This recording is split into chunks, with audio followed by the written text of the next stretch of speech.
You're Hannah, right? I am, yeah. You're friends with Adam? Yeah. Taco. It's nice to meet you, Taco. It's with a K. Oh, okay, so how do you pronounce it? Like that. You got it. It's just I can usually tell when someone thinks it's with a C.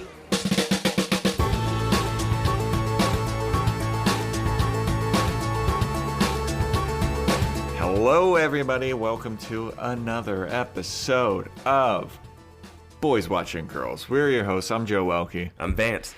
And today we are going to be talking about episode number 7 of HBO's Girls. We're just a couple of boys watching girls. We never saw the show before, and we're going through it, and we're talking about every episode. We never saw it before, so this is new to us. So, episode 7, title, Welcome to Bushwick, a.k.a. The Crackcident.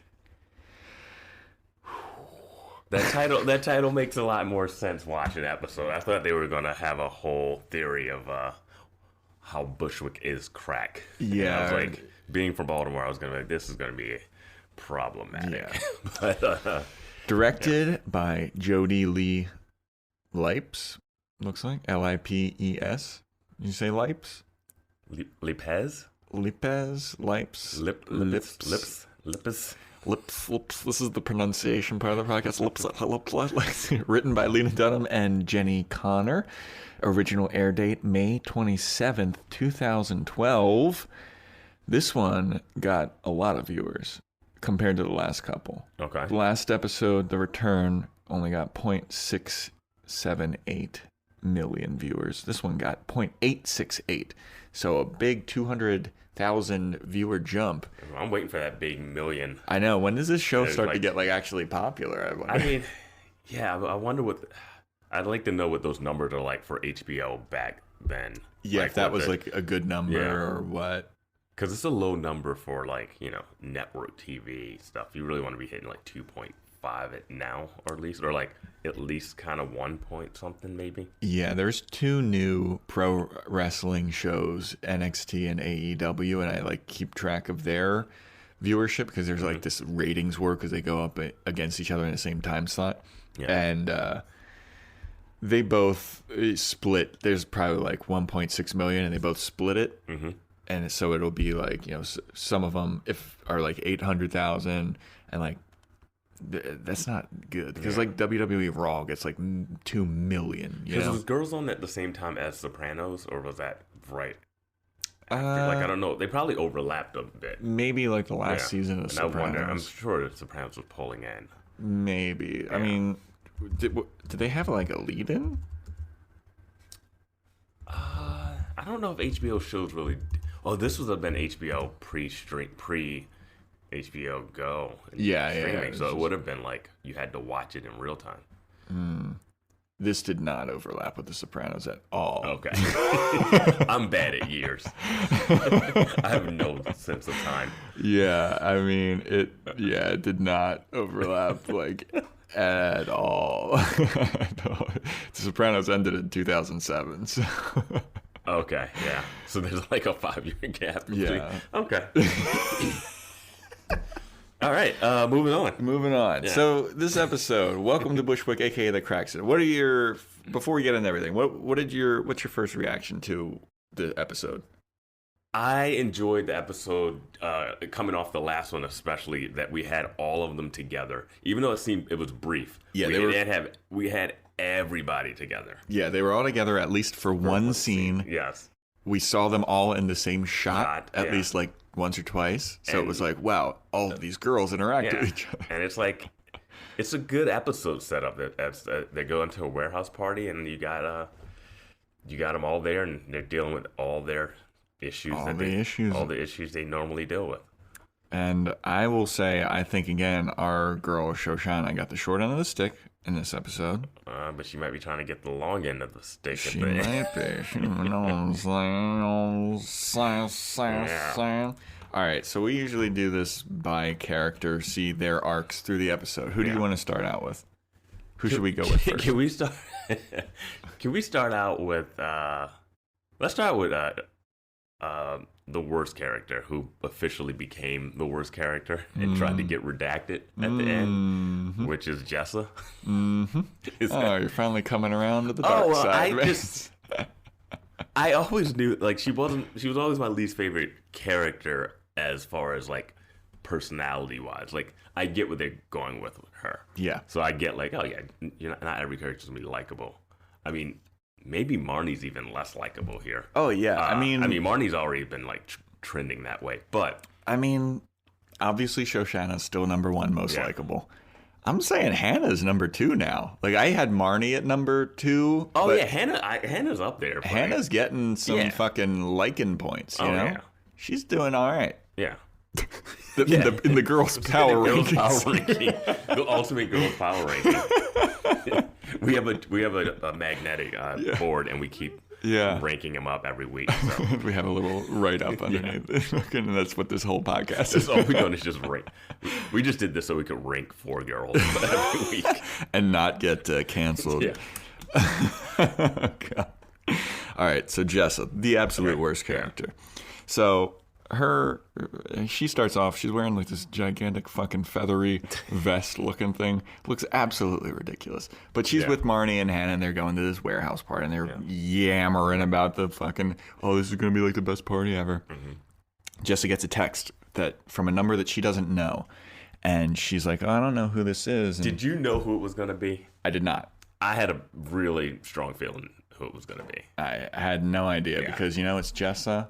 You never know what's going to happen. It could have been like the guy that she made out with in the that fingered her and had blood all over his hands. Because we still haven't resolved that whole dude, you don't need to resolve any of that. Yeah, she's still pregnant. She's got a job now. So she gets a text from a random number, and it's like, hey, do you want to hang out tonight? And she's like, I don't know who this person is. And they're like, why don't you ask him? And then she's like, where's the fun in that? I'm just going to tell him to come to the warehouse party. She texts him the address. You have finally nailed her accent. I thought I was sitting across from her. I'm just going to tell him to come to the warehouse party. Yo, we're drunk. So she texts the address, and she's like, at the best party ever. Come through. Yeah. She texts him. Lo and behold, guess who shows up to the warehouse party? Guy whose name I still don't know. I think it's Joe. Joe? Let me see. I'm calling him Married Guy. I've been calling him Married Guy in my His name is Jeff. His name is Jeff. Okay, Jeff is... Yeah, because Horatio Sands was Joe, right? Uncle Joe? I don't know. I don't fucking know, dude. I'm wasted. So Jeff is the married guy. Jeff is the married guy, her boss. She's been nannying his children. And he just shows up. Shows up. Turns out that's who texted Jessa to be like, hey, you want to hang out? Super surprising she doesn't have his number in her phone. Yeah. She's like, I don't save numbers in my phone for some reason. Did she say that? Yeah. Oh, she said it's rare that I save numbers in my phone. I was like, why would you not for your one employer? Yeah. Whose kids are right? Wouldn't you have seen that number? I'm sure he's texted something, but whatever. A bunch. Whatever. How do you know when to come? Yeah. How do you know when you need to be like there for the kids? And there's times when the mom is not there. Whatever. Yeah. That's just a convenient. It's a minor. I'm not even going to nitpick that. That's whatever. So he shows up and he's all awkward because the young hip people party, and he's like kind of an older gray-haired guy with a goatee and gigantic sideburns. Did you notice how wide his sideburns are? I noticed how wide his eyes were when he walked in there. Yeah, dude. When he shows up, he is the widest. His eyes are so wide, and he's walking through the party, and I'm just like, is he on something right now? Like, he hasn't blinked. Something looks wrong with him. Yeah, he looked like he came like with a mission, and I was just like, this is not going to be good. Yeah, and so he shows up. He's brought a bottle of wine. And I will say, to Jessa's credit, she doesn't seem super excited that it's him that showed up. Yeah. Yeah. She was dealing with something else at the time when he showed up. And she's like, oh my guy. God, it's my employer. And she seemed shocked that, like, when they met up, that he was the number on it. Yeah. She was like, oh, I thought he just, like, somehow stumbled in here. It seemed like she didn't realize. It seemed like she hadn't put one and one together. Yeah. She, well, I don't know, man. Well, he seems, like, embarrassed that she didn't have his number saved. Well, I think he just felt out of place because it was one of those things where, like, going to, like, a party like that is such a... Like, I could go to a party like that and deal with it, but I wouldn't... It's not the same thing as if you were back then. Yeah, like, back when I lived there, like, that would just be, like, a Friday or a Saturday. Like, you could just, like, go into a party like that. You would know... You would be the same age and have the same... Like, you wouldn't get along with all the personalities, possibly. Yeah. But you would still, like, wouldn't feel like I'm completely out of my element.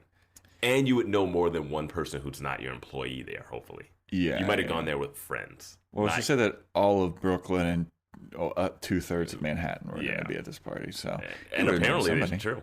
Yeah, I know. Every character, every character, even like small bit roles. Yeah, just like right next to each other. I'm surprised the fucking pizza guy that Hannah banged in her hometown wasn't there. Yeah.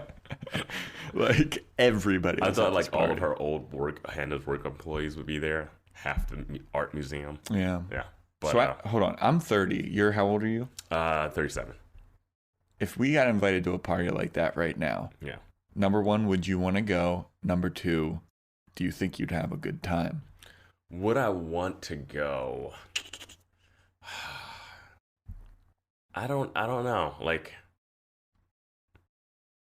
I feel like I'd want to go, and then I wouldn't have a good time when I'm there. Yeah. I feel like I'd be a person that didn't want to go, but then I would get there and have a good time just because I got there. Just cause, like, yeah. Yes.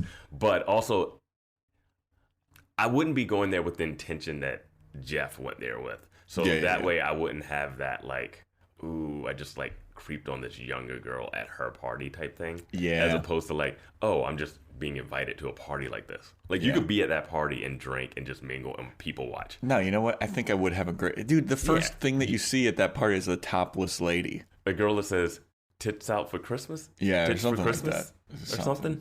Yeah. And they were playing your jams. Time. They were playing your jams. They were playing. They had a great soundtrack. They had fucking Mark Ronson. Oh, fuck. What's the name of that song? But it's got Q-Tip from Tribe Called Quest in it. Yeah. And then they had Britney Spears' "Till the World Ends." I fucking love that song, dude. It's a great song. I know you were. You couldn't contain yourself. I like the trash remix of it better with Kesha and Nicki Minaj on it, dude. That remix is so fucking good. But anyway, yeah. So yeah, going to that party would be if you're going there as a middle-aged man who's abandoned, like whose wife and kids are out of town, and you're just like stalking your nanny to Bushwick. Your hot nanny. People didn't leave Manhattan at that time to go to Bushwick. Like, so that's also like a hike. I don't know. Was it? Yeah. I mean, 2012, I was living there. People were like... Yeah, I had a friend that lived in Queens. Stuytown when I was in Williamsburg, and he would, like, hate going over. And Yeah. it's easier to take the L from 14th and 1st to Bedford one stop that way than it would be to go anywhere else from him. Yeah, I used to hook up with this girl in Bushwick, and she was always very adamant about me coming to her place. And Bushwick, when I was going out with this girl, was not a nice place. No, it had nothing there. It was just warehouses and lofts and empty buildings. It sucked. It hadn't turned over yet. The wave of gentrification. Yeah, the Williamsburg gentrification from Manhattan further east hadn't fully hit yet. So I would have to take the train like an hour and a half from Astoria to Bushwick. And then I got there and she's like, make sure that you fucking really hurry to get in because it's like dangerous out here and like I live in a bad neighborhood. I'm like, why don't you come to me? Yeah. I live in a like the only But you were in people Astoria, you said? Yeah. They're so far apart. I know. But that's the thing is like she only would let me come to her place. And I was like, you can come up here. And it's like the only people that live in Astoria are like Charlie. old. You were Charlie. I was. The only people that live in Astoria were like old Greek people. And so it was like, you're not going to be worried. You don't have to like run from the train or anything. But yeah, Bushwick sucks. It's definitely a different vibe when you get off that train in Bushwick and it's completely quiet. Yeah. And if you've been in Manhattan and then you're just like, what? Yeah. It's like quiet out here. So anyway, Jessa and Jeff are talking, and he's like, I can't believe I'm the guy that brought a wine bottle to this party. And then Jessa's like, who gives a fuck? Yeah. And then she just takes the wine bottle. And then she becomes the worst person ever. Yeah. Okay. She takes the wine bottle, throws it over. They're like sitting on like a catwalk across between like two buildings or something. She takes the bottle of wine, just like throws it over her shoulder, and it just crashes. And when she threw it over her shoulder, like she just blindly takes it out of his hand. She's like, let's get it, and throws it over his shoulder. And you can see the way the angle is that there's people down in the front spot. So we don't know what's behind her. Yeah. And I'm just like, did she just really toss that? And I thought they weren't going to like address it at all. I was like, oh, that's crazy. Yeah. But luckily it didn't hit anybody. Thank God, kind dude. Like, it's a bottle. Well, also, they walked through that like alleyway at the beginning of the episode, and it was just packed with people. And then she like throws it, and luckily there was nobody there this time except for like two crust punks.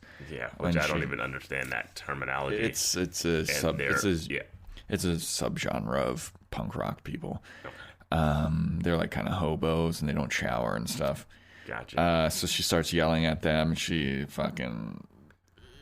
Well, they are like, you almost hit us with this bottle. They're yelling at her. And she's like, and the guy is like, sorry, we didn't see you there. And then Jess is like, no, I threw it, and I don't give a fuck. I'm not sorry. And then she goes on to insult them, keep calling him crusty, and then spits on one of them. She spits on one of them. She says that his mom, he was born in a dirt floor or something. Yeah, and he's like, what does that even mean? And I bet your mom was poor. Yeah. And just. And then spits on him, and they're like, "What the fuck is wrong with you?" And then they grab it. She grabs Jeff's hand, and they just run off. Mm-hmm. That's that scene, right? And I'm just like, that is insane. You threw a bottle over it. That could have killed someone. Yeah, dude. And it doesn't seem like glass. And it doesn't seem like Jessa has that thing up until this moment where she's like okay with like hurting people physically. She makes bad decisions, but like all she had to be was like, oh God. Instead, she just lashed out on these guys like she knew them personally. Yeah.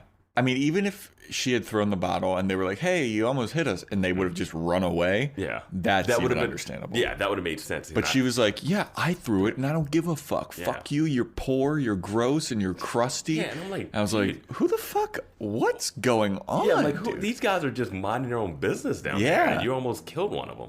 Dude. So then we see Jessa and her boss, Jeff, dancing it up on the dance floor. And then, lo and behold, guess who finds them? The crust punks. They punch Jeff in the face, knock him out. Yeah, I mean, he's on the dance floor. And I don't know why you think that there's no repercussions for that. He's on the dance floor. They come over. One of them just sucker punches them. Yeah. And I've seen a dude get like knocked out at a club before. And it's like... It's pretty amazing to see. Like, it's like I just saw some guy get popped and just like fall over. I think it was when I was in Philly. But of course that happened in Philly. Of course. And then the one dude kicks and then they walk away. Yeah. And he's just fetal position on the ground. And no one does anything. The crowd doesn't like react to it. Oh no. And you know whose fault it is that this happened? It's Jessa's fault. And she's just fucking like, no. Yeah. Oh. Well, then it's the next scene with them. They're in the hospital. Yeah. So they're in the hospital. There's this kind of meth addict lady that's like trying to get pills or something while they're in like, it's a late night Brooklyn like emergency room type situation. And I feel like it had nothing to do with it. It was just color for the scene. I mean, but they're sitting there next to each other in like the waiting room area, and he's got like kind of a bloody nose. Mm-hmm.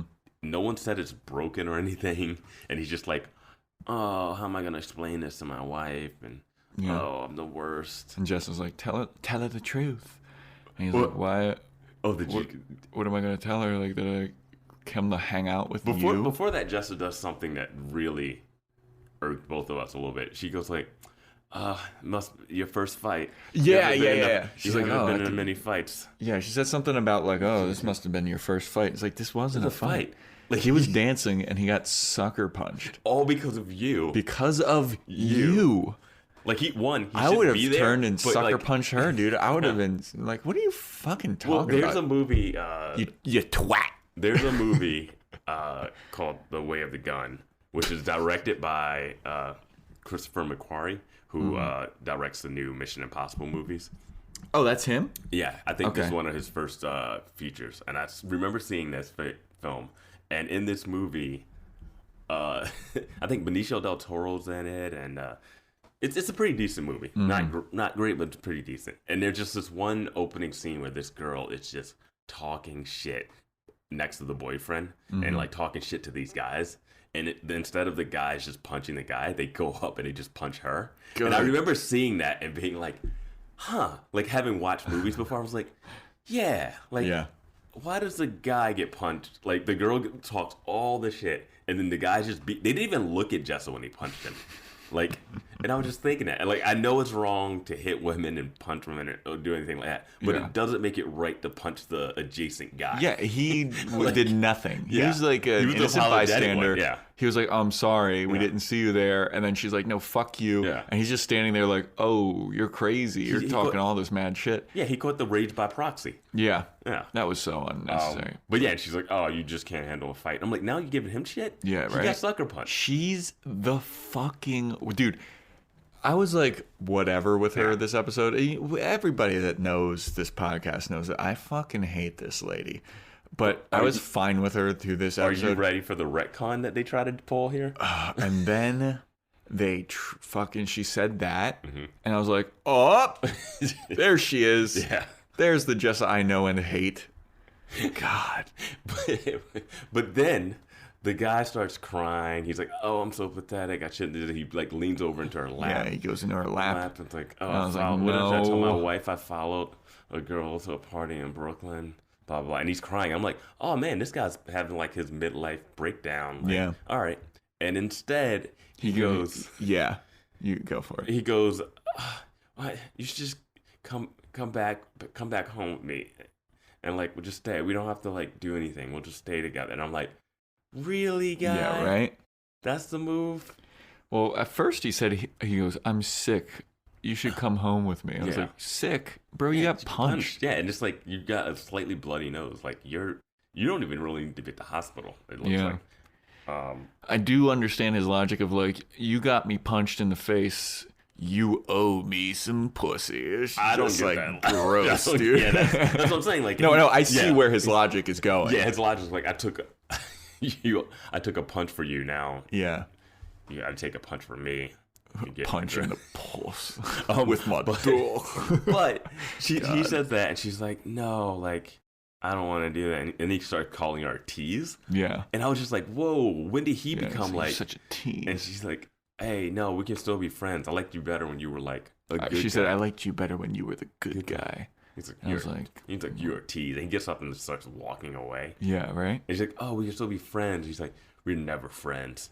You work for my kids." And I was like, when did he become the ultimate villain? Yeah. I thought he was just going to make a mistake and they might like kiss and it's going to be awkward and it'll be back and forth. Either they're writing his character out of the show, which I don't think they are, or he just became like so bad to let her look better. Because she says, "I can't keep doing these things. I got to change my..." And I'm like, what? Yeah. What motivated you to change your ways? You were just spitting on two dudes. Yeah. Like, you threw a wine bottle that could have killed somebody. People. You spat on the people that you almost hit. And then now all of a sudden you're in a hospital and you're like, I got to change my... It was like a complete 180 on both their characters. And I thought it was so abrupt. Yeah. Like not so much forced, but abrupt turn where she's like, I need to change my ways. The abortion thing never made you want to change your ways. Nope. The other stuff. Nope. Nothing that's happened so far. She's the... And like... I always often say that she's the worst character, but she's also like the most poorly written character. Like she has no redeeming qualities, and like there's no. I will say I do enjoy certain. I feel like if she had less like emotional, like big scenes, like I did enjoy. Which we'll get to is when Hannah sees Adam, because Adam is at this warehouse party. Little preview for you guys. So Hannah's sneaking around the corner and looking at him, right? And she goes, "What is she doing?" Yeah. It's a close up of Jessa, and Jessa is saying everything that we're all thinking. Yeah. And it was perfect. Like, there's some moments where she just says some great stuff that's funny.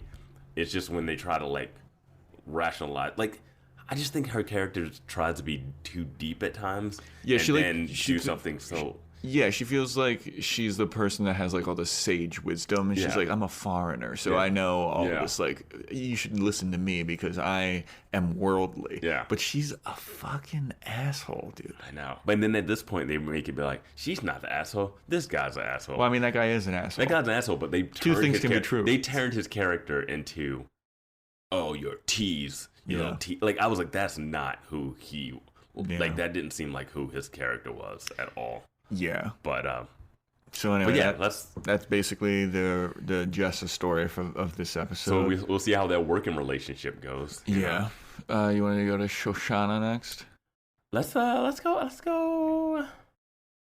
Marnie.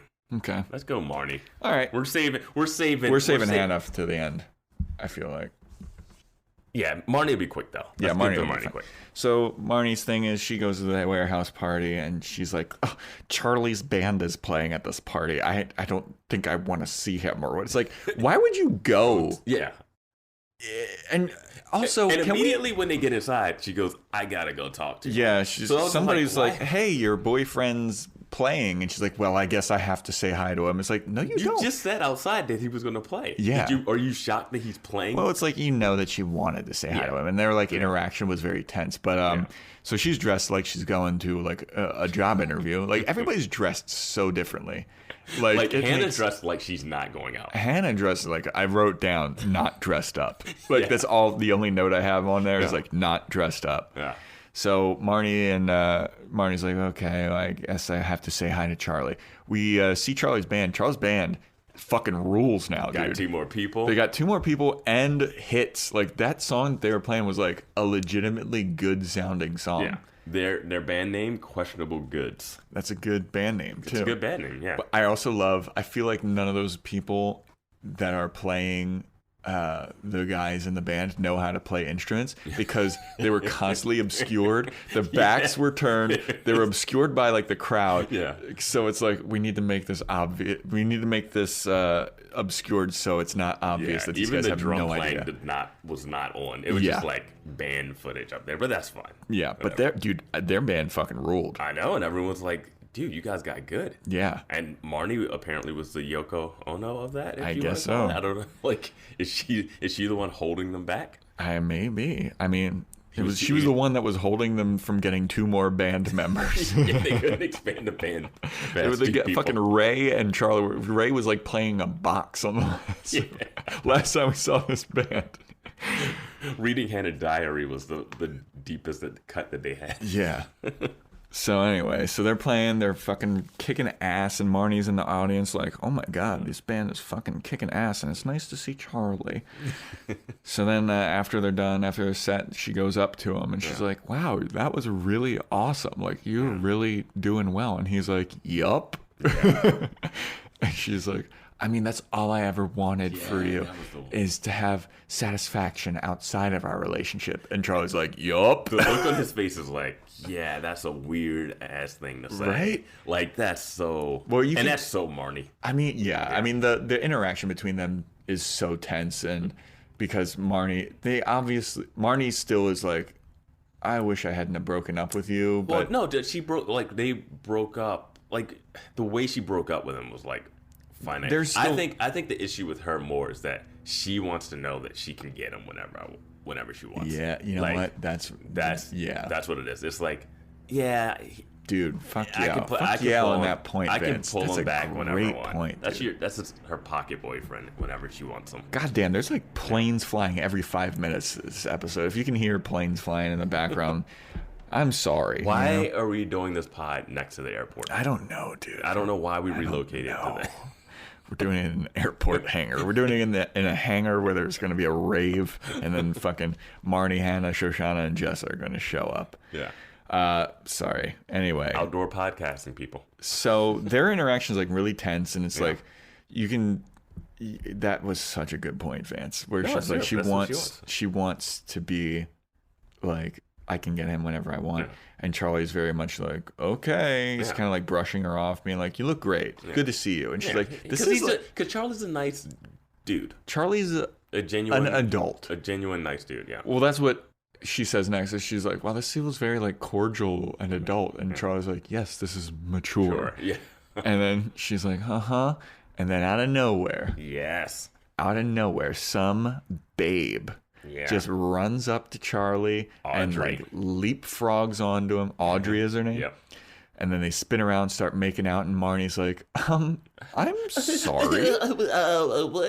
What is this? Who is this? And he's like, oh, this is Audrey. Yeah. He looks super awkward, like he doesn't want her to be next to him when he's in front of Marnie. But I was like, dude, you should embrace. Well, Audrey. I mean, it's awkward, you know. He doesn't want to do that to Marnie. He dumped him while riding him.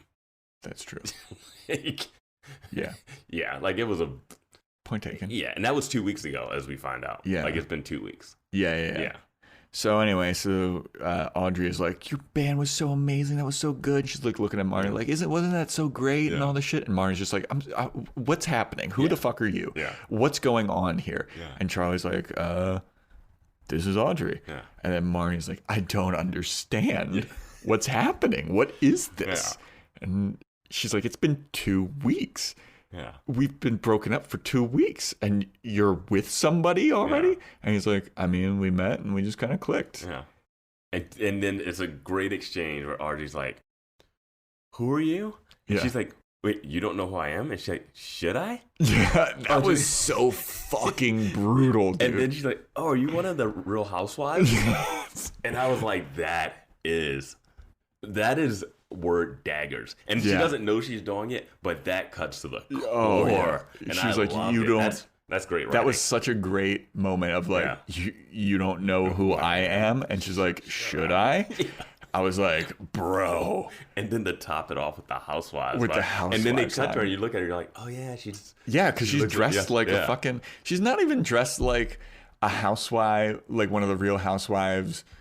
Like recently, she has like these big puffy shoulders. And it's just like in this world, and if you're at this rave club, like you're dressed to be somewhere else, not there. Yeah, she's dressed to go to like an art gallery. Yeah.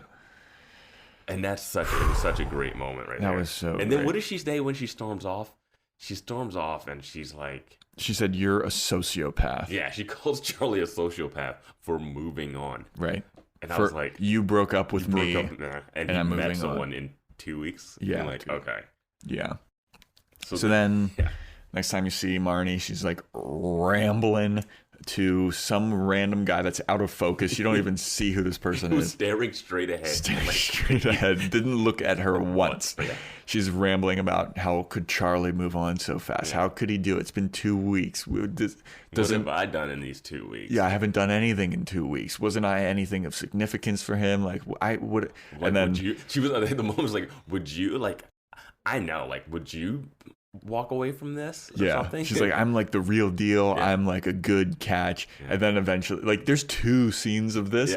And then after like the second one, the guy just gets up and leaves and walks away from her and leaves her alone. And she's just like sitting on this couch alone. And it's just like, oh, I guess I'm like, oh, okay. Oh, I guess nobody wants to hear this. Which is like perfect. Which is capped off again when she runs into Andrew Rannells.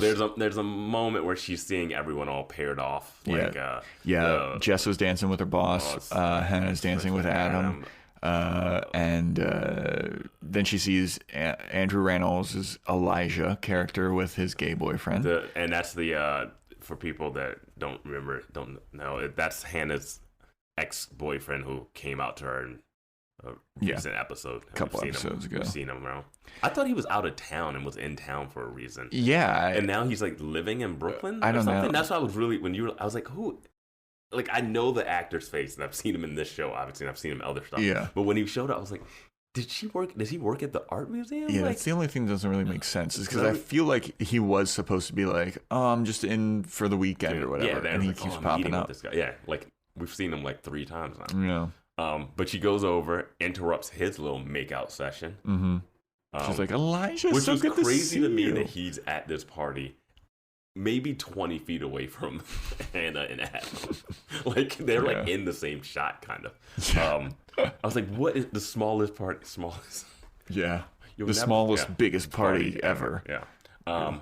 And then Marnie just starts chewing his ear off about her, her like same problems, and he is just not willing to. Well, he was being gracious about it for a while. Yeah. And like being, doing the thing where you are in a conversation with somebody that you don't want to be in a conversation when you're just like, oh, that's crazy. Yeah. Oh, no way. Oh, wow. Oh, crazy. I'm bad at that. I'm really bad at just listening to like I want to figure out, like, I'm too logical. Like when people just want to vent stuff to me, I'm always like looking for an answer. But like some people just want to vent. They don't want the solution or problem. And I'm just like, I'm just not a great sounding board. Like if I can't offer like some type of like suggestions.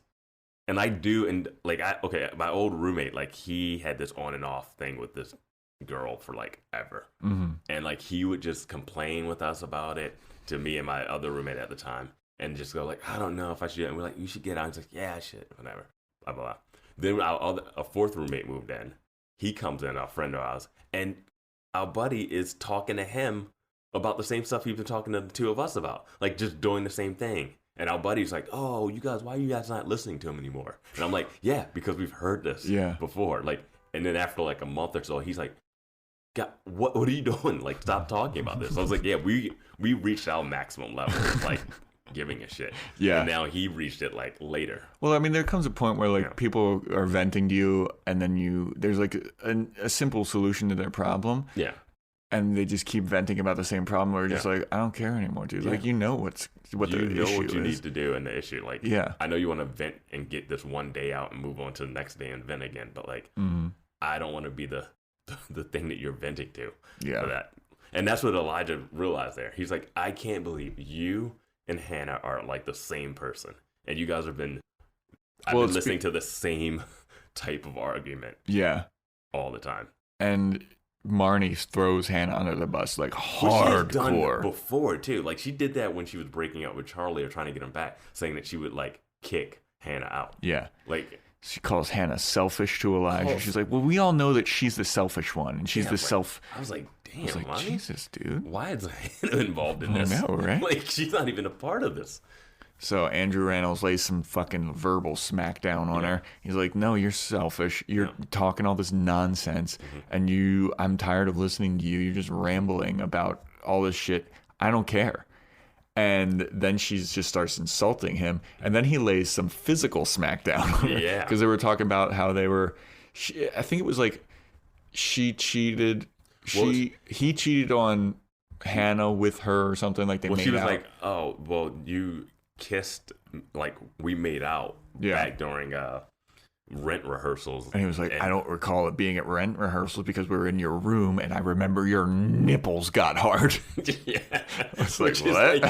Which normally would be strange, but I feel like him being a closeted gay person at that time would really take notice of that. Yeah. Like, I don't, like, so like, I was like, all right, and then Marnie just is like, yeah, well, I don't know whose dick you had to suck to get a part in Rent because your voice is terrible. And then he just hauls off and slaps her in the face. Yeah, and I was like, wow, that just happened. And I was like, again, not trying to promote violence again. I think that slap was like, if he was a girl, that slap would be more funny. Yeah. Or like it would be, if he wasn't like a gay character in this, if he was just like, if Charlie had slapped her right there, that would be crazy. So it's interesting how like, no, he's gay. He gets an excuse or whatever. It's like, yo, he's still a man, dude. He's still a man. Yeah. But then he's like, I'm sorry, I didn't mean to do that. It's just a sensitive subject. And then Marnie's last line is, I'm never coming back to Bushwick. Yeah. And that's the end of that. I was like, what? Where do they live? I have no idea. I know they're. They live in Williamsburg. They live in Williamsburg. Oh, are they in Greenpoint, Williamsburg? No, I think they're in Williamsburg. Okay. I mean, Bushwick's, yeah, it's close. You don't have to go there. So then, I don't know. Should we but end yeah, it there with Marnie? Because her... Yeah, I mean, that's pretty much her yeah, I mean, storyline. she ties in with the end of Hannah. Yeah, but she doesn't really, like, her story doesn't really get a satisfying wrap-up. Yeah, that's the end of her story. That's kind of the end of her story. It's like her learning from Elijah that she's also, like, that she's not... Like, from everything she's seen from, like, guy walking away and this guy also being like, stop. You're the same as Hannah. You're not this perfect thing, and you're the problem.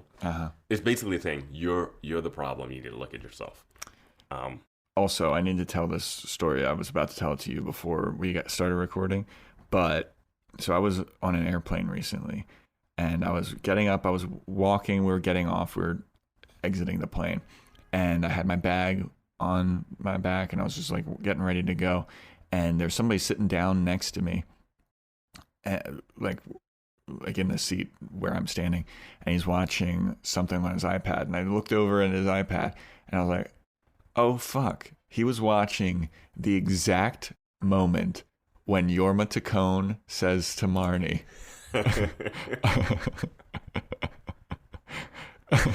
I'm a man and I know how to do things. And I was like, what is happening in my life? Wait, so he was watching this on a laptop? He was watching it on an iPad. And he had it, like, you know, propped up with a little keyboard shit. And it was the exact scene where he's like, when I fuck you, you're going to be scared. And she's like, what? Because I'm a man and I know how to do things. So what do you think? Is that person just starting Girls? Or is they rewatching it? I don't know. It was like research. It was, honestly, it was like a 40 to 50-year-old man. Wow. And I was like, wow, my life is coming together. God, I wish you would have. I have so many questions for that. This girl's podcast is the answer.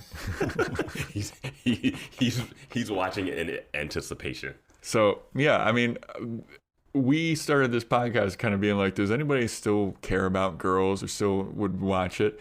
Yeah. There's at least one 50-year-old guy on an airplane somewhere. I know a couple people that are interested. Yeah. So anyway, that's basically it for Marnie. Let's go to Shoshana. Yeah. Everybody shows up at the party. She's standing in a corner being a real wallflower, looking real nervous, like cute little Shoshana always does. She's wearing like a sparkly skirt. She's dressed I can't like, tell how old she is. Right? Like, she could be 15. Yeah. She's dressed like her mom dressed her for like a pageant or something. She's got sparkly eye makeup. Yeah. I don't know what's going on with her.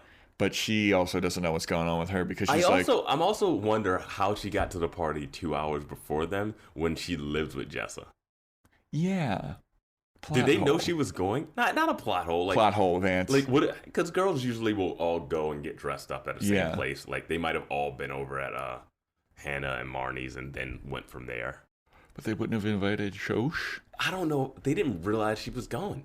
I guess. No one seems. So she's like all nervous and she's like, I've been here for 2 hours. I haven't talked to anybody. I'm so happy to see you guys. And blah, blah, blah, blah. I can see that. Being in a place like that, like that is not a. That's a random meet people, but you meet people through people you know while you're there. Going there by yourself, which I couldn't even see her walking in there by herself. No.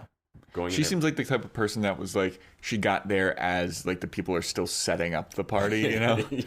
She's just kind of like, oh, okay, cool. I never think of parties like this warehouse party being set up.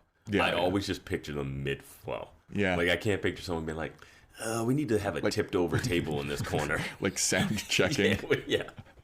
I mean, they had DJs, there was bands. There was a bar-ish thing. Yeah. There was a lot of shit going on. So there definitely had to be some setup. Yeah.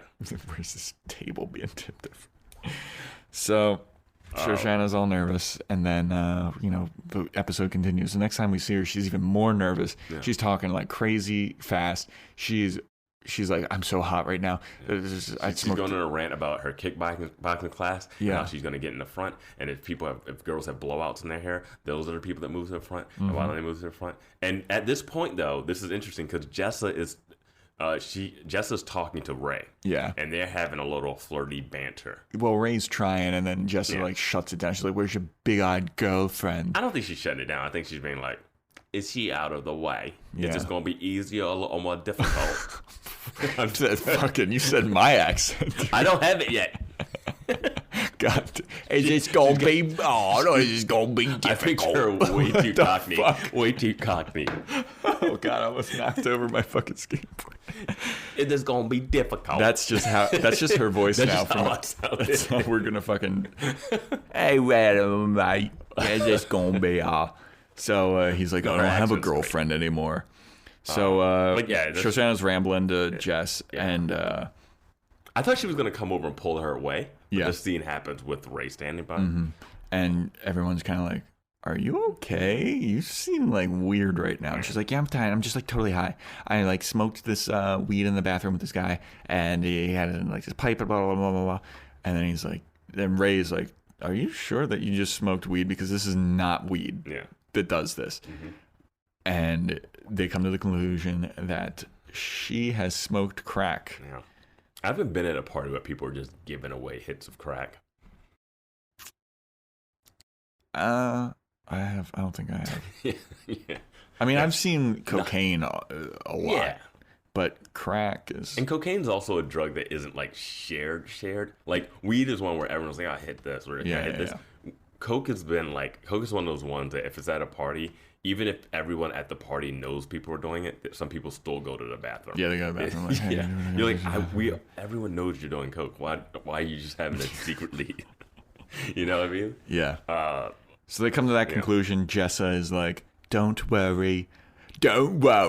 I'll be your crack spirit guide. And that's where we get the title of the episode. Yeah. The Crackcident. The Crackcident. Because she accidentally smokes weed or crack. Shoshana's storyline gets title credit. Yeah. So Jess is like, don't worry, I'll be your crack spirit guide. I'll be here for you. And then her boss shows up like 5 seconds later and she's like, actually, this guy Ray. Her boss who looks like he hit the crack fight before he came in. So he shows up and she's like, actually, never mind. Ray's going to be your crack. What a terrible, that's your cousin, dude. She just accidentally smoked crack. I know. And a crack high, I don't know how long it lasts, but I'm pretty sure it's short. Yeah. You could bring like, he's at this party. Mm-hmm. You could bring, like, you don't need to isolate yourself with this weird father or two that just walked in with a bottle of wine. You take your cousin with you. But people don't care about Shoshana. I can't wait for her to blow up on this group. She should. She should definitely blow up on Jessa. But it's weird because I don't think she's friends with them, really. Yeah. They're, like, shocked when she's there. They're like, oh, there's Shoshana. She's here. Like was she not invited? She's not a part of their team. For lack of a better term, she kind of got drugged just now, like with a crack. Mm-hmm. And they just abandoned her. Yeah. With fucking Ray, who's an idiot. Ray's a kind of a creepster too. Like, I'm not a creep. Like, he's funny. His character's funny, but I'm not rooting for him to hook up with any of them. No, but I mean, you know what? He's actually. And I'm definitely not rooting for what they're angling at. I know. So Ray's in charge of her. He's like, all right, I'll look after you to make sure that like you don't do anything fucking stupid. And then immediately she like runs away. Yeah. And he's like, fuck. And we get the crazy Bushwick out. Like, she's not running through the party. She's running through empty streets of Bushwick. Yeah. And he is chasing. He's chasing her screaming. Don't run away. She's screaming, don't chase me. Yeah. He's screaming, I'm your crack spirit guide. You just did crack. Yeah. And I said that is the most white privilege thing I've ever seen. Yeah. chasing a girl down the street. Yeah. And screaming that I'm I'm your crack spirit guide. Yeah.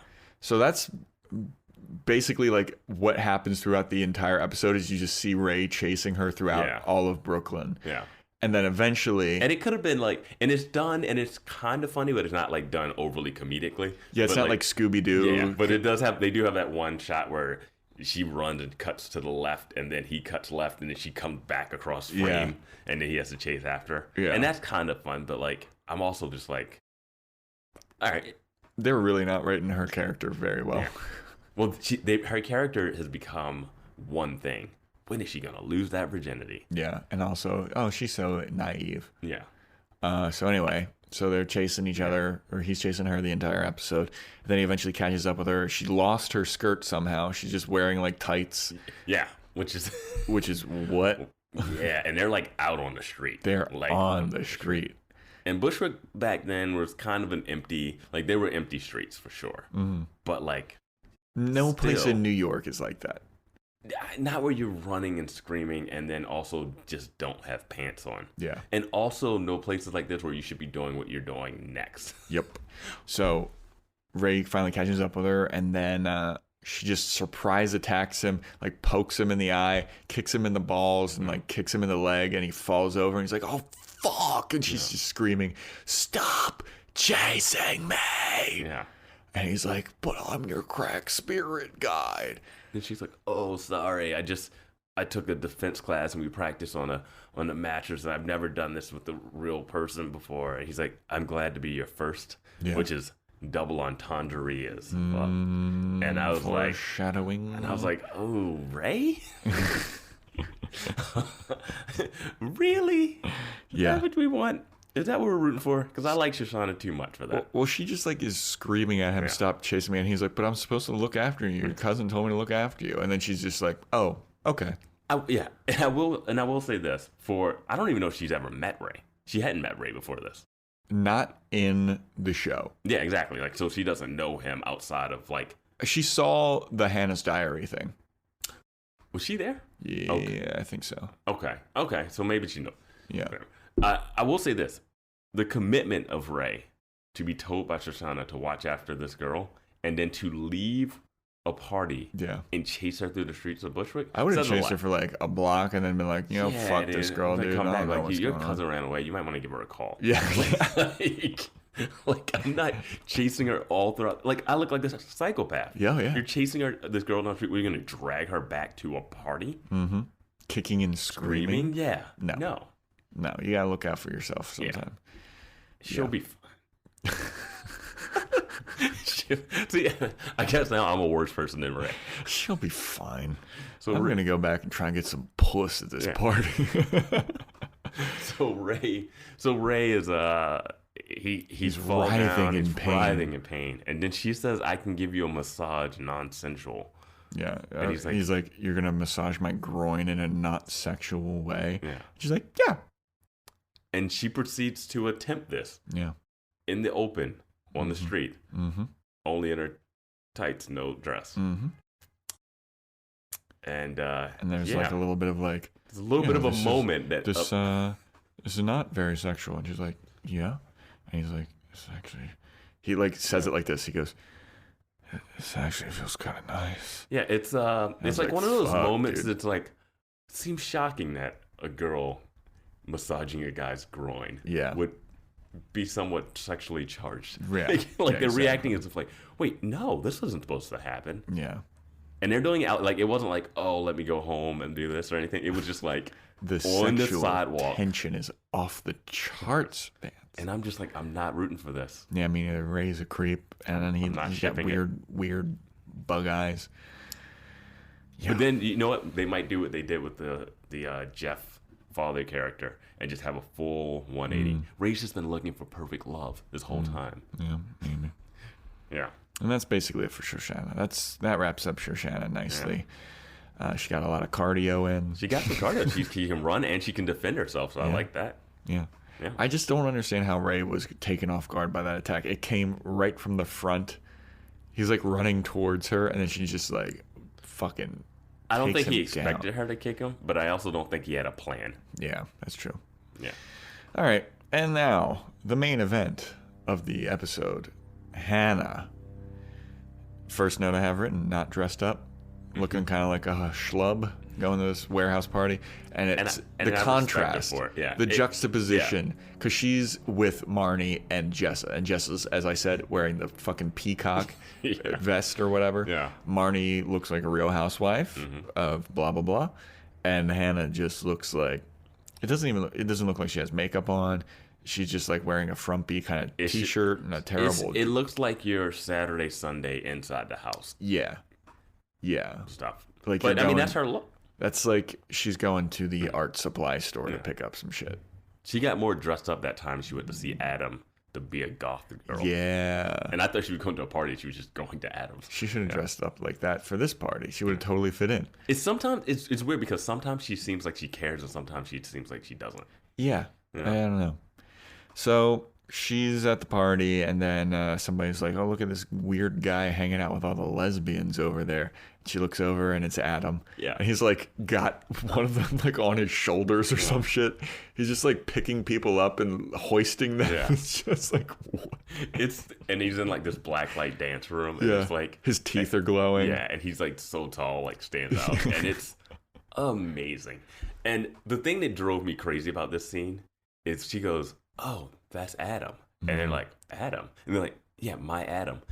And they then- seem to have zero curiosity Well, about this. Hold on. She goes, that's Adam. And Jessa goes, yeah, he does have kind of a first man vibe. Like Adam and Eve. Oh, yeah, I'm so happy I missed that Yeah. joke. And I was like, what? Wow, that's a stretch. Wow. You thought she was saying that's Adam as in Adam from the Adam Bible. and Eve. Yeah, like why- no one would why ever make that reference. Yeah. No one has ever or will ever make that reference. You could say that like later. Like you could say that line if Shoshana hooked up with a guy named Adam. And he yeah. like that would be Oh, still Adam, deep, the first man, because it would be Shoshana's first. It would still be a deep cut, not great, but at least it'd make more sense than seeing this guy. Yeah, dude. Wouldn't they be like, "Oh, that's Adam"? Yeah, the 'cause- one that Shoshana or that Jessa was talking to about, like, is he your boyfriend? Is he not? Mm-hmm. But we had never met him, and you said you've only been to his apartment. You haven't seen him with a shirt on. Mm-hmm. Like, the curiosity factor would be at 120. Yeah, like someone I'd be was like, so. that's Adam. I wouldn't go Bible reference. I'd Yeah. go, what? And I also Oh, wouldn't fuck. do what they do, where they just stare, like, huh, like so indifferent. I'm like, that's the dude that Hannah has been writing books and books of journals about. And like, you guys aren't gonna be like, dude, I'm walking over there and I gotta see this dude. Yeah. Like, I've seen people be more amped up about like meeting someone that someone's dating for a week, and they come over like, we haven't seen this girl. Like, what does she look like or something? Like, it's so crazy that they're not curious. Yeah. They've heard about this guy. They've heard about this guy for so long. And they're just kind of like, oh, there he is. Okay. And then Hannah starts to like try to like spy on him. And that's where Jess is like, what is she doing? She's like going to go over to talk to him, and then she just goes about around the corner and just looks. She's like behind a pillar. Yeah. And then Adam Pink. Adam just great. immediately She's great. sees her. Yeah. And he's like, hey, Hannah! Hey, what are you doing? And then she like runs away. Yeah. And then he says to somebody else, he's like, oh, you scared Hannah. You scared Hannah. And he just starts dancing with her again. And I was just like, I love this weird character so much. Because I will say, like, he is just being him. Yeah. He doesn't apologize about any shit. No fucks given, man. And like the positive, like in a positive way. Yeah. At that, like, I don't know. I don't know where he goes or what happens. I was getting super excited because there was a point where when Marnie saw Charlie with that new girl, Audrey, and then she's looking around, she started seeing all these couple things, Mm-hmm. and I was just like, oh.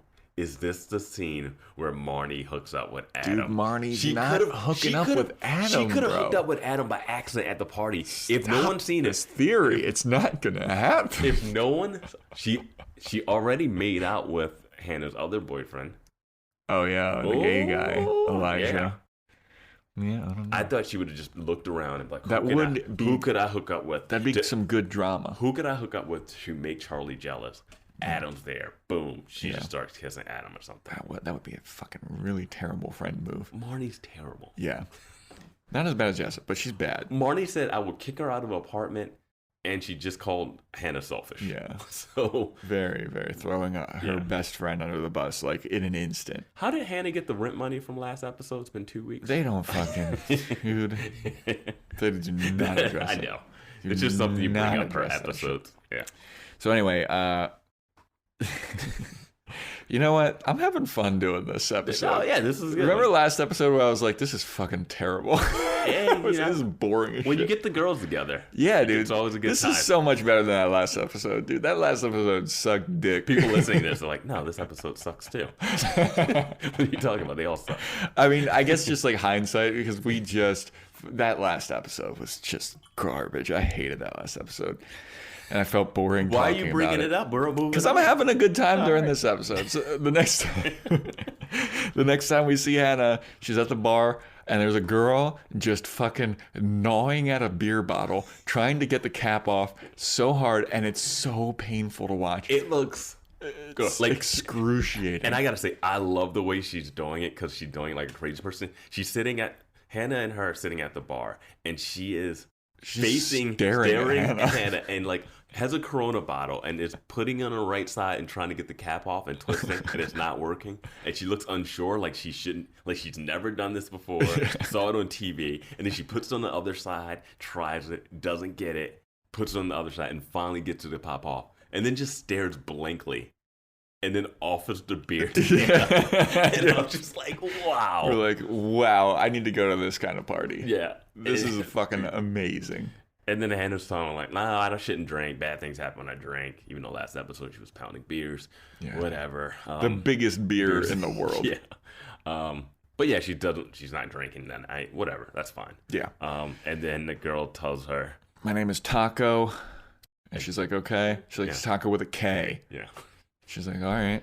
And she's like, I just know that you probably thought it was going to be with a C or some shit. I could tell when people pronounce the thing and it's a C. Yeah. She's like, what?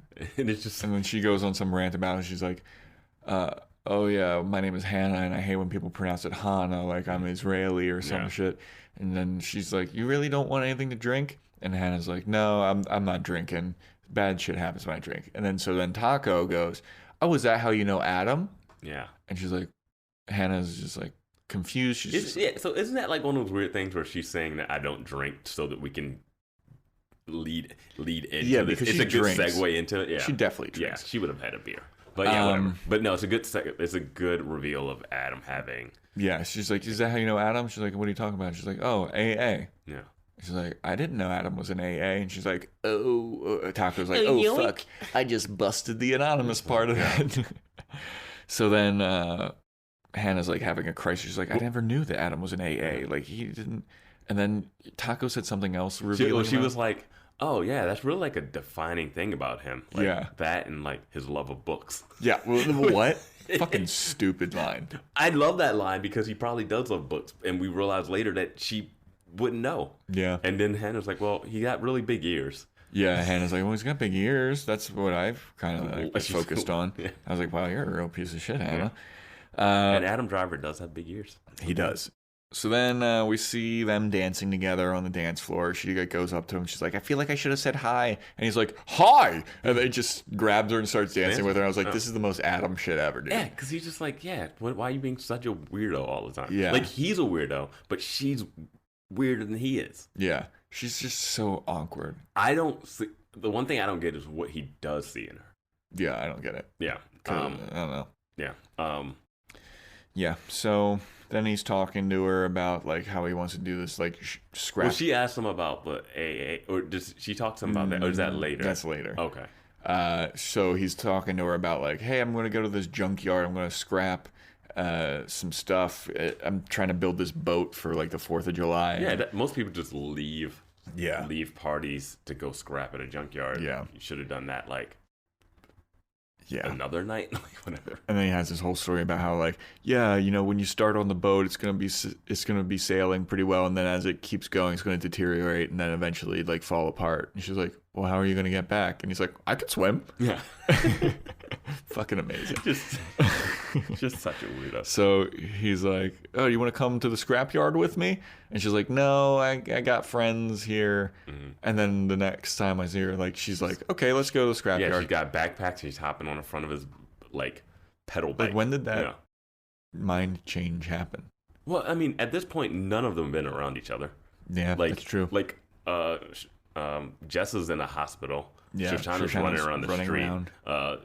Marnie is talking to strangers. Yeah. So then she gets on the bike with Adam, and he's like, all right, let's go to the scrapyard. Yeah. And then so he's riding his bike. She's sitting on the front. You still haven't nailed the Adam Driver yet. Yeah, but I got Jessa. I got Jessa. Hey there, mister. It's all fucking. Don't take my bad Cockney accent. And so they're going to the scrapyard. He's pedaling too fast, and Hannah's like, would you please slow down? And he's like, why? Wasn't he going to try and take a jump? I didn't see that part. I don't remember that part. I thought he was saying something. Yeah, I don't know. But she's like, would you please slow down? And he's like, we're almost there. And then she's like, please, Adam, just stop the bike. Yeah. And then he slams on the brakes and she goes fucking flying. And falls for it. Falls on her face. And Adam just looks like, oh, fuck. Yeah, he's like, uh-oh. Like, it was so great. So then we see them sitting and he's like trying to console her and be like, are you all right? Are you okay? And she sent the pin drop. She gets a call from Marnie, who's like, where are you? And where are you? I just threw you under a bus. I want to make sure it wasn't a real bus. I just want to make sure you're still alive after I just threw you under a bus. She's like, I don't know. I'm in some big trash heap or something. And she's like, drop a pin. And then she's like, okay. So then they do. And then Adam's like, are you all right? And then she brings up the AA shit. Yeah. And she's like, yeah, I'm all right. About as all right as you are at AA or she's something. Like, you're an alcoholic. He's like, no, I'm not. Yeah. But you're in AA. He's like, yeah, it's been part of my life since I was 17. I love just the matter-of-factness of the way he speaks. And then she's like, how come you never told me? He's like, you never asked. Yeah. And then she's like, well, what, blah, blah, blah. Yeah. And he's like, because you never asked. Yeah. You don't care about me. Yeah. You don't ask me anything. Yeah. You come over and you want me to fuck the shit out of you and then leave and write about it in your stupid books. Yeah. He's like, you don't care about me. You don't want to know me. Yeah. And I was like, wow. She's like, well, I had to ask. Like, he's like, I'm not going to talk to you about shit that you don't want to hear about. He goes, I'm not going to ramble. I'm not going to talk to you about shit that you don't want to know. Yeah. And it was like crushingly aware. Yeah. Because, like, I didn't even realize that she had never asked him anything. And then, like, when he said that, I was, like, getting flashbacks of, like, whoa, dude. Yeah. Well, because they kind of make his character seem like he's the one that, like, Booty calls her all the time. And he's just using her. She uses him. Yeah. Like, she just comes over. It was a flip of the script, man. Like, but there's times where she just showed up at his place and he's, like, working on his art. And she's like, hey, what's up? What up, kid? I love that he calls her kid. Yeah. Just the way he says it is amazing. And so she's just... And then she asks him one more. Oh, so he's like, you don't even care. You don't care to know me. And then she's like, well, do you ever think about me when I'm not there? And he goes, this is exactly what I'm fucking talking he's about. Like, see? Yeah. That's what it was. He's like, see? He like, just, she's just asking about herself in this scene. It was amazing because that was the one word. I couldn't remember what the word. I'm so glad that you did. Because she was like, what do you think about me? And he goes, see? And it was so fucking funny, but also savage. And it's got that perfect power dynamic in the way it's framed, where she's like on the ground, still sitting on the ground, and he's standing up, and him being so tall and like towering over her, just like just with all the like, it's so perfect. It is a fantastic scene. And then like this is like 2 minutes. Like 2 minutes have passed since she quote unquote dropped the pin to Marnie. Yeah. And Marnie shows up in a cab. So they went like how they far bike away like were they? 2 minutes ago. Yeah. Well, I mean, they're in a cab. He's a bike. I don't know. Yeah. So she Marnie could probably walk back to the party. Yeah, I know. So Marnie leaps out of the cab. And she's like standing, and she goes, "Get away from her! Get away from her! I know what your evil, dastardly bullshit is." Yeah. And he's like, "Who are you?" Because they've never met. Yeah, they never met. He's just like, "Who the fuck are you?" It was like that. She's hanging out of the cab. She's not like, hasn't gotten out of the cab itself. No. It was like that moment of, did you see Avengers Endgame? Yeah.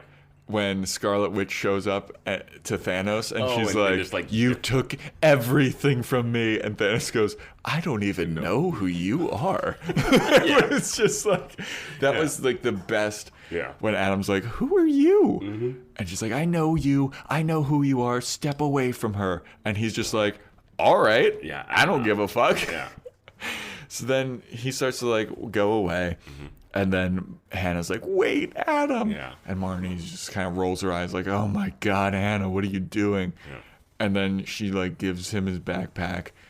And I don't, what did she say to him? It had a Star Wars vibe in it where his hand is extended for his backpack. Yeah. And it has that like reaching out for Rey moment. Like, my hand like thing. She won't extend the backpack. Yeah. And she. And then he's like, what do you want? Does he say it? Yeah, does she say anything to him? No, he's like, what do you want, kid? Yeah, what do you want? Do you want me to be your boyfriend? Is that what you want?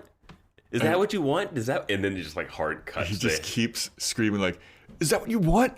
You want me to be your fucking boyfriend? Is that what you want?" And then smash cut to the Marnie Adam and Hannah in the back of the cab. Yeah, with the bike. With the bike on the back of the cab. and Hannah has the biggest smile on her face. Well, it starts off like everyone's kind of dead faced, and then she just gets this creepy fucking gigantic, like the end of Psycho fucking smile. And everyone's like, this isn't going to end well, but I can't wait to see what happens. Well, final thoughts on this episode. It's a good one. It's got a lot. It sets itself up really well. I wonder if Marnie will ever. Now that Adam's in the picture, the Marnie hookup is a possibility. Even more so. I'm gonna. I can't wait to get through this whole series, and it never happens. And then the last episode of this podcast, I'm gonna go see, just like Adam did.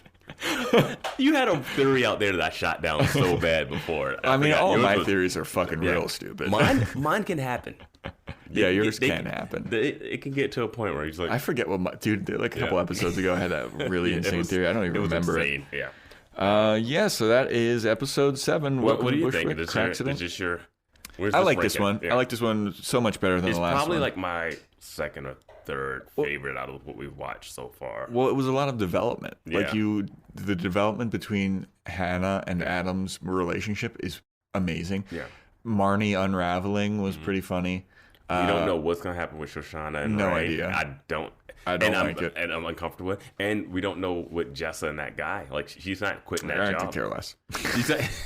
She's not quitting that job. Could not care less. Jessa could ride Adam's bike off of a fucking cliff, and the show would be 1,000 times better. Do you think that her addition to the show is just to fill up runtime because it contributes? No, I feel nothing. like they use Shoshana's runtime like that. Shoshana should be kind of used like. I don't know if you watch Succession, but cousin Greg in Succession, he's like kind of outside the family, but he's like in, so he's kind of the audience is like, so you can like he can be like, what, the surrogate? He's a surrogate for the audience, and that's what I thought Shoshana would be, but she doesn't seem like she gets enough time around the group to be like, and she's not in a position, even in Succession, cousin Greg is not in a position of power to offer like relevant theories that people listen to. Yeah, but Shoshana would, and she's in that same thing. No one's going to listen to her and take her seriously, but she could say stuff that we'd be like, as an audience, yeah. All right. Well, that is a wrap for episode 7. Welcome to Bushwick, aka the Crackcident. Real excited for the next episode. What's the title for the next episode? And it plays in perfectly with the end of this episode. Next episode is called Weirdos Need Girlfriends Too. Yes! We got a full... If this is just Adam and Hannah, I'm in. There was not a lot of eating in this episode, too. Yeah, well, there was the only thing that was being eaten was that fucking beer bottle. And that was horrifying. Good Lord. All right, well, that'll do it, everybody. Stay tuned for the next episode of Boys Watching Girls.